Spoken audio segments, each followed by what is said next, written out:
महाशिवरात्रि का सच्चा भक्त, अनजाने में हुई भक्ति की अद्भुत कहानी। सदियों से चली आ रही मान्यताओं में महादेव शिव को सबसे भोले और दयालु देवता कहा जाता है। वो सिर्फ भाव देखते हैं, आडंबर नहीं। और इस बात का सबसे बड़ा प्रमाण है महाशिवरात्रि से जुड़ी एक शिकारी की अद्भुत कथा। एक बार घना अंधेरा घिराया था।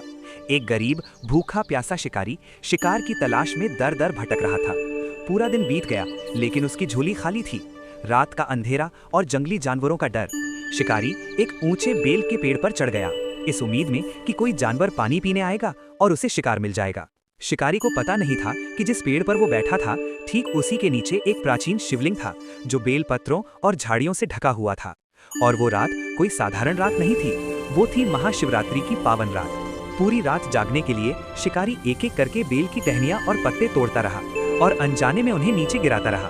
हर टूटा हुआ पत्ता सीधे शिवलिंग पर गिरता गया।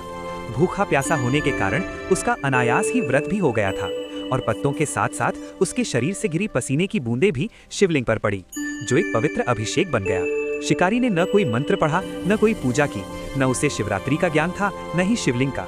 उसने जो भी किया बस अनजाने में किया। लेकिन उसकी ये अनजाने में की गई भक्ति महादेव को इतनी प्रिय लगी कि सुबह होते ही स्वयं भगवान शिव वहां प्रकट हुए।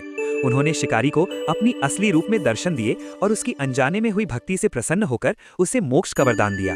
ये कहानी हमें सिखाती है कि महादेव भोलेनाथ हैं। उन्हें महंगे चढ़ावे या कठिन अनुष्ठान नहीं चाहिए, उन्हें चाहिए तो सिर्फ श्रद्धा और एक पवित्र हृदय। महाशिवरात्रि हमें याद दिलाती है कि भक्ति का सबसे शुद्ध रूप वही है जो निस्वार्थ हो, फिर चाहे वो जानबूझकर की जाए या अनजाने में।